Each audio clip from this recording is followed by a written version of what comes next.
Ferran, pardon, pardon, je m'excuse, je suis ton frère. Excusez-moi, Ferran, monsieur Ferran, excusez-moi. Vraiment, alors là, ce n'était plus du tout le tocard que l'on rencontre tous les jours. Aujourd'hui, c'est le requin. Le requin. Ah, Ferran, le requin. Lorsque Flick a fait rentrer Ferran, j'étais en colère, j'étais vraiment en colère parce que pour moi, lorsque Ferran est sur le terrain, c'est un joueur en moins et c'est une évidence. Mais aujourd'hui, il a profité de la moindre occasion pour faire du mal. Bon, j'aimerais dire également que Kobel n'a pas été bon sur les deux buts. Autant le but de Rafinha, on ne peut vraiment pas l'en vouloir, mais sur les deux buts de, de Ferran Torres, je pense que Kobel est un peu coupable. Le premier but, Ferran est très bien positionné. Le deuxième but, Kobel n'a pas été vraiment assez rapide et je pense qu'il était perdu. Mais dans tous les cas, un grand merci à Ferran Torres. Moi, lorsque Flick a fait rentrer Ferran, je me suis dit que si on perd le match ou si on fait un match nul, Flick est fautif. Match nul, Flick est fautif, Kourbassi également. Mais si on le perdait, vraiment, je devais être en colère contre Flick et je devais dire peut-être des mots très durs contre lui parce que il nous a commis pas mal de fautes lors des matchs passés. Et aujourd'hui, j'avais l'impression qu'il revenait encore sur la même lancée. Mais c'était en oubliant Ferran. Mais Ferran, c'est ça, c'est ce genre de joueur qu'on veut avoir dans les dernières minutes. Tu viens, tu claques, tu viens, tu claques. Pas besoin de le titulariser. Et ce qui est bien, c'est que, en fait, il a fait la même chose que la saison dernière avec Xavi. Souvenez-vous que lorsque Xavi a fait rentrer Ferran, les 10 dernières minutes, les 20 dernières minutes, vers la fin de la saison, il était bon. Donc, c'est ça la place de Ferran. Pas besoin de le titulariser. Laissez Ferran jouer les dernières minutes. Bon, pour moi, plus de 30 minutes, c'est trop pour moi. Ok. Excepté aujourd'hui parce qu'il y a eu des joueurs blessés, épuisés. Donc, pas blessés, pardon. Ils étaient vraiment cassés. Je crois que Rafinha a eu les crampes. Donc, moins de temps encore. Ok. Mais il m'a régalé, les amis, il m'a régalé. Ferran m'a fait crier de joie. Mais depuis quand ce mec ne m'a pas fait crier de joie? Je ne me souviens même pas la dernière fois que j'ai crié de joie lorsque Ferran a marqué. Sincèrement, c'est peut-être même la première fois. Ou peut-être en Europa League, la première saison, vous avez... Mais vraiment, je vous assure les amis, ce n'est pas pour être méchant. Mais je crois que c'est la première fois que Ferran marque et je suis content. Vraiment, je saute de joie. Parce qu'il ne m'a pas habitué à ça. Il ne m'a pas habitué à ça. Mais Ferran, bravo Ferran. J'aimerais passer plus de temps à parler de Ferran parce que ce qu'il a fait aujourd'hui, pour un autre joueur, ça peut être normal, standard. Mais pour Ferran, pour moi, c'est grandiose. Ok, parce que ce joueur-là me déçoit d'une de ces manières que vous n'avez pas idée. Mais bon, passons à Ferran. Puisqu'il a marqué 2 buts aujourd'hui et 2 buts très importants pour moi, on peut lui remettre le titre comme homme du match. Mais s'il faut mettre cela de côté, c'est bien évidemment très bon. Le petit Lamine Yamal, le talent venu du ciel. Le petit est tombé du ciel comme Superman. Mais oh, Yamal. Mais la combinaison entre Yamal et Koundé. Mais c'est beau. Malkound, je ne sais pas qu'est-ce qu'il faut faire. Quelle est la combinaison qu'il faut faire. Mais ce duo-là est tellement intéressant. Les passes, la compréhension de jeu, même lorsqu'ils sont épuisés, ils viennent se soutenir. Mais c'est beau. Oh, on ne voit pas ça lorsque Yamal n'est pas là. Koundé ne se retrouve pas. Mais lorsque Yamal est là, mais on est ravis. On est ravis de les voir combiner ensemble. On est ravis d'aller de l'avant. On est ravis. En fait, il y a des moments Koundé, tu as même l'impression que c'est également un attaquant. Mais c'est... merci, juste merci à vous. Merci. Ça me fait plaisir de voir ce genre de match. Évidemment, à la fin du match, je me régale parce que c'était un bon match. Mais pendant le match, je ne me suis pas régalé. Alors là, non du tout. Il y avait trop de suspense et je déteste ce genre de suspense. Après le match, ok, on est calme lorsqu'on prend ce match. Lorsqu'on revoit le match, je suis content. Mais pendant le match, c'était chaud. C'était chaud. Mais j'étais en colère contre Kourbassi. Mais qu'est-ce que Kourbassi a fait vraiment? Je ne comprends pas. Qu'est-ce qu'il a fait ce jeune homme? Il a failli tuer notre match. C'était même pas une occasion très dangereuse. Il y avait du danger, mais bon, c'était pas non plus une action. Le pire, c'est... désolé les amis. Vraiment, ce que Kourbassi a fait m'avait tellement donné les mots de tête, la colère. Mais bref, heureusement qu'il y a... il y a Ferran Torres. Vraiment, c'est difficile à y croire, mais bon. C'est pas un rêve. Ferran Torres a sauvé le Barça aujourd'hui. Tout est possible dans ce monde. Vraiment, Kourbassi commet une grave erreur. D'ailleurs, c'est ce qui va faire en sorte que le Dortmund puisse retrouver une certaine forme, une certaine une force parce que après avoir marqué une fois qu'on avait marqué le premier but, avec une excellente combinaison entre Olmo et Rafinha, excellent but de Rafinha, excellente passe d'Olmo, on va dire que cette équipe était pratiquement éteinte. Ok, on avait encore un tout petit peu pris de l'assommement en deuxième période parce que la première période était assez maîtrisée. On avait la domination, même si l'adversaire a réussi à se procurer des occasions de temps en temps. On avait largement la domination. Mais en deuxième période, l'adversaire a un peu repris confiance. Et donc, ils sont venus avec des intentions claires de vouloir marquer, de vouloir nous faire du mal. Ce qui était compréhensible puisque on n'a pas été adroit en première période et eux également, ils ont quand même manqué 2 ou 3 petites occasions. Du coup, c'était légitime pour eux de vouloir la victoire. Et lorsqu'on pense encore à ce que leur coach avait dit juste avant le match qu'ils devaient gagner et qu'ils avaient toutes leurs chances à eux, ok, bravo, c'est vrai, évidemment, parce que Dortmund venait de passer 8 mois, ok?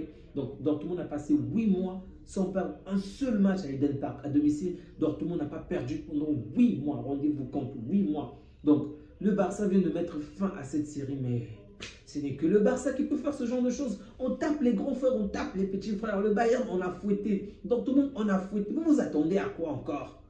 Vous vous attendez à quoi, les amis? Ah. Donc, Guirassy, qui profite vraiment, Guirassy m'a énervé. Je précise, la faute commise sur Guirassy est correcte. Je suis totalement d'accord avec l'arbitre. D'ailleurs, il a fait un bon match. Il a bien arbitré son match. C'était une faute stupide de la part de Cubarsí. Donc, Guirassy en a profité ici. Vraiment, je pense qu'on l'avait à peine touché. Bref, c'était un penalty mérité. Moi, ce qui m'énerve déjà, c'est qu'il n'y avait pas un grand danger. Donc, ce n'était pas nécessaire que Cubarsí commette cette erreur-là. Un manque d'expérience. 1. 2. Guirassy, lorsqu'on voit déjà la première période, on a vu de quelle manière il tombait déjà dans la surface dès qu'on s'approchait de lui. Heureusement que le TC n'a pas été stupide pour siffler bêtement des fautes. On a vu de quelle manière les mecs voulaient tellement des fautes, surtout en début du match. Alors, comment est-ce que tu peux commettre une erreur aussi stupide en deuxième période? Surtout que l'adversaire revenait en forme. Vraiment, je n'ai pas compris. Il n'y a pas juste la faute qu'il commet qui m'énerve, mais le moment, le timing, c'était pas une grande punaise. On va y passer, on va passer. Donc, Guirassy a marqué un doublé aujourd'hui, vraiment bravo à lui. Je pense que je vais le mettre dans la miniature parce qu'il a fait un bon match. Il nous a fait du mal, ça m'énerve, mais bon, bravo. Il y a eu 2 joueurs qui ont marqué des doublés, de l'autre côté Ferran Torres, de l'autre côté Guirassy.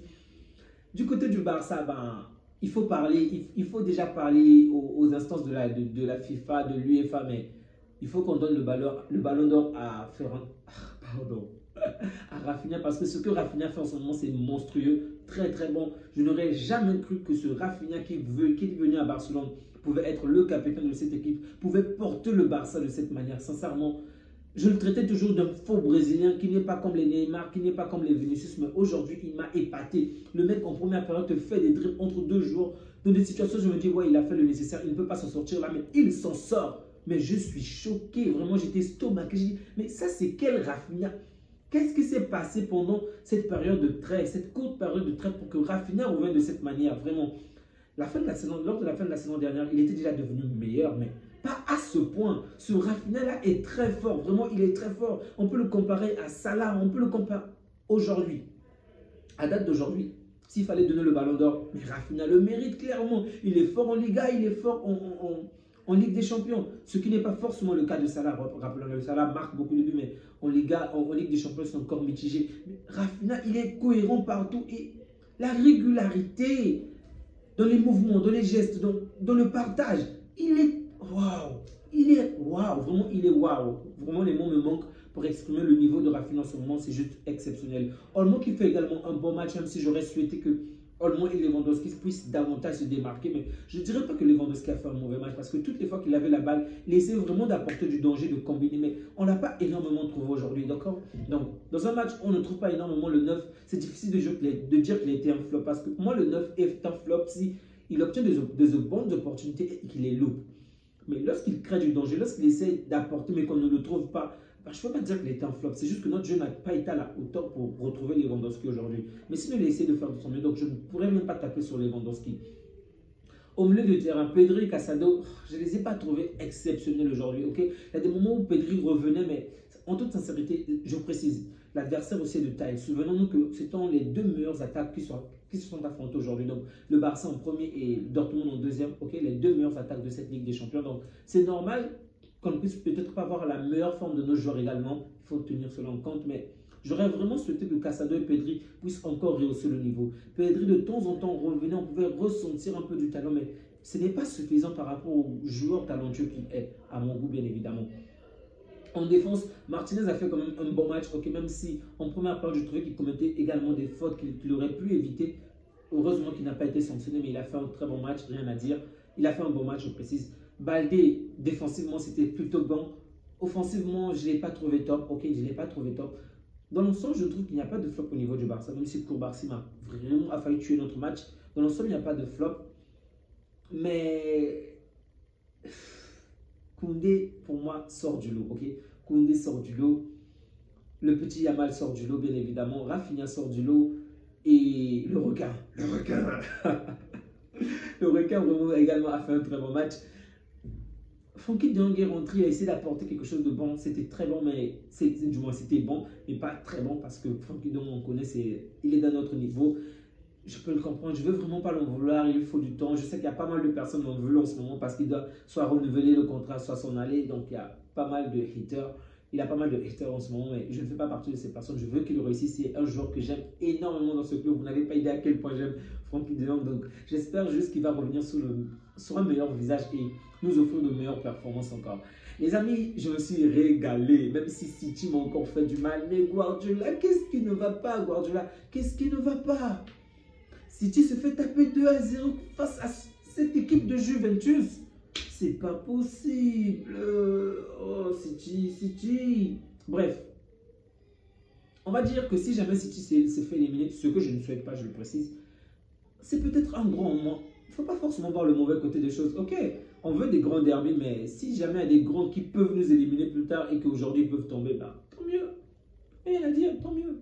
Bref, City s'est incliné aujourd'hui. C'est triste, mais bon. Mais il y a un point que j'aimerais souligner. Vraiment, je ne sais pas, à un moment, j'ai même coupé le son de Canal. Je crois que c'est Dominique ou je ne sais pas, Gideon, je ne sais même plus quel est son nom. J'ai suivi sur foot direct, je pense. Le mec, il y avait deux journalistes, deux commentateurs. L'autre était un tout petit peu mesuré, mais ce Dominique-là, j'ai l'impression que le mec voulait qu'une chose, c'est de voir le Barça perdre. Toutes les fois, dès que le Barça mène, le mec, on sauce constamment Dortmund jusqu'à ce qu'il revienne, qu'il peut marquer, jusqu'à ce que Dortmund revienne au score. Ok. Alors que lorsqu'il parlait de cela, Dortmund n'avait pas forcément le meilleur visage. Ok. Une fois que Dortmund revient au score partout, ça peut être 1 ou 2-1. Le mec encense encore l'adversaire juste pour vouloir que l'adversaire gagne. Que Dortmund devait marquer encore le but de plus pour prendre l'avantage. Mais c'est quoi ton problème?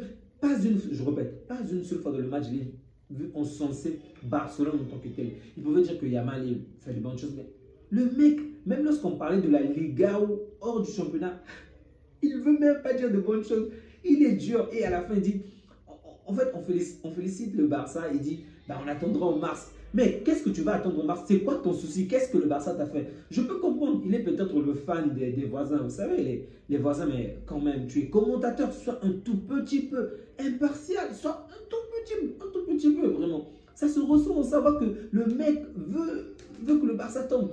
Même lorsqu'il y avait du temps. Non, ils vont marquer, ils vont revenir au score. Mais qu'est-ce qu'on t'a fait? Qu'est-ce qu'on t'a fait, Dominique? Qu'est-ce qu'on t'a fait? Vraiment, je vous assure que Canal m'a tellement énervé que j'ai coupé le son. Et pourtant, maintenant, ce moment-là, j'ai carrément coupé le son. Si vous allez mettre un direct des youtubeurs, un autre youtubeur, écoutez le youtubeur parler tout en regardant le match parce que c'était épuisant. Pendant les pauses ou après le match, je ne parle pas des deux commentateurs qui font le résumé global, mais je parle de ceux-là même qui commentent pendant le match.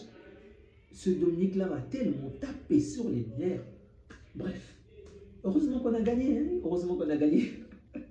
Vraiment, très belle performance de Flick. On va dire bravo à Flick parce qu'il a fait de bons changements. Il a opéré les changements au bon moment. Si on avait perdu ou fait un match nul, pour moi, ça aurait été lui le fautif. Mais bon, puisqu'on a gagné, je ne peux que le remercier. Bravo à Flick. J'espère juste qu'on va être encore meilleur sur la suite. Donc pour l'instant, on est deuxième et c'est largement mérité. C'est largement mérité. Hein, c'est largement mérité. Donc, espérons juste qu'en Liga, on va garder la première place et que les voisins vont se casser les dents. Les amis, on se dit à bientôt. Vraiment, ça m'a fait plaisir de voir ce match. Ça me fait plaisir de le débriefer. Donc, prenez bien soin de vous ainsi que des vôtres. Que Dieu vous garde. Ciao.